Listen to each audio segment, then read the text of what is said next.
Just when you thought your fear of spiders couldn't get any worse, Charlotte's eight-legged pet is about to turn an apartment building into an all-you-can-eat buffet. My late-to-the-party review of Sting is coming right at you, so stick around. Yeah.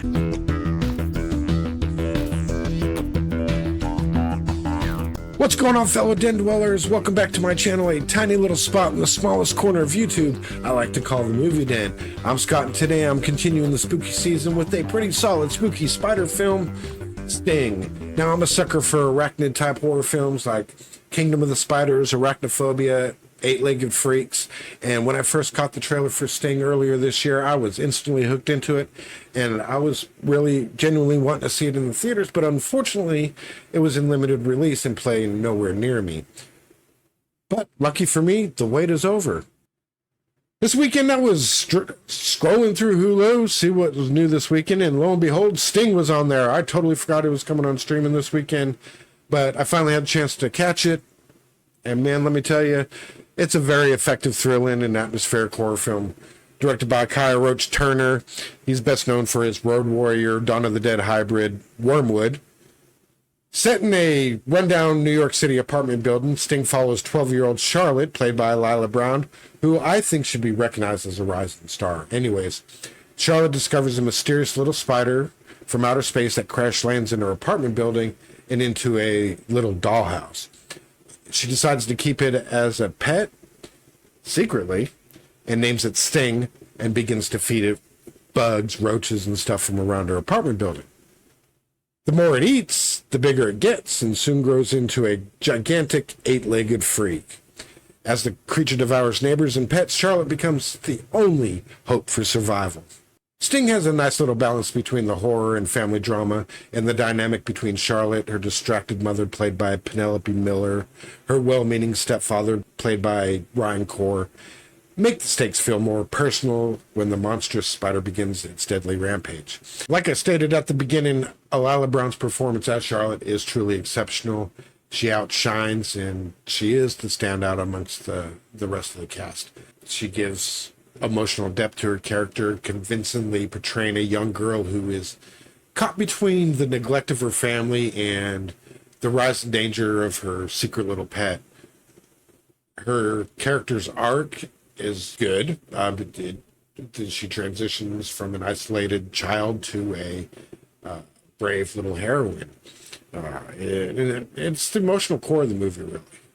Visually, Sting excels. The creature and special effects are done by Weta Digital, and the spider is an impressive combination of practical and digital effects. The filmmakers wisely leaned into the practical techniques, which is why I really wanted to see it in the theaters, and it gives the creature a believable presence that heightens the tension in scenes where it stalks its prey. Weta's expertise in blending the digital and practical effects really shines, particularly in the gory and more terrifying moments where Sting's appetite becomes gruesomely apparent. Turner's direction keeps a tight pace, and the cinematography effectively builds a sense of claustrophobic dread in the apartment building. The film doesn't shy away from intense action sequences, and it combines that with close-quarter battles with the spider. There's dark humor sprinkled in. We have Franklin the Exterminator, played by Jeremiah Fowler, and then we have a great performance by Noni Hazelhurst. Just watch out for her throughout this movie, and there's a post-credit scene with her. Anyways, it helps balance the film's more serious moments and offers occasional relief from the relentless horror.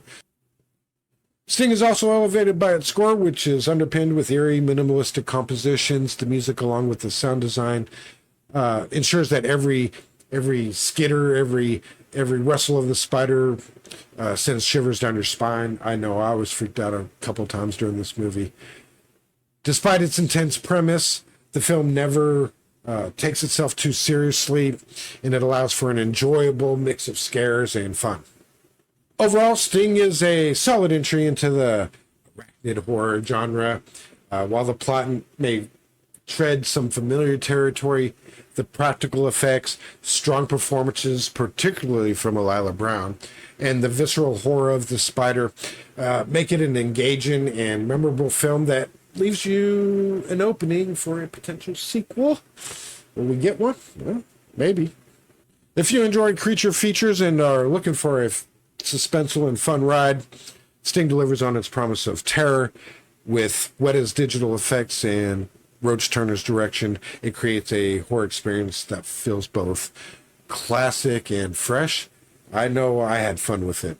Anyways, I want to know if you're a fan of spider horror. Have you seen Sting? Do you plan on checking out Sting over on Hulu? Drop down in the comments below. Let me know your thoughts. New to the channel, would like to help a little channel like mine grow, please hit that subscribe button. It's free, of course. Hit that notification bell to receive future updates. Like and share with your arachnophobe friends. Guys, until next time, I'm Scott. Remember, sometimes a shoe just isn't gonna cut it. What say you? See you next time. Yeah.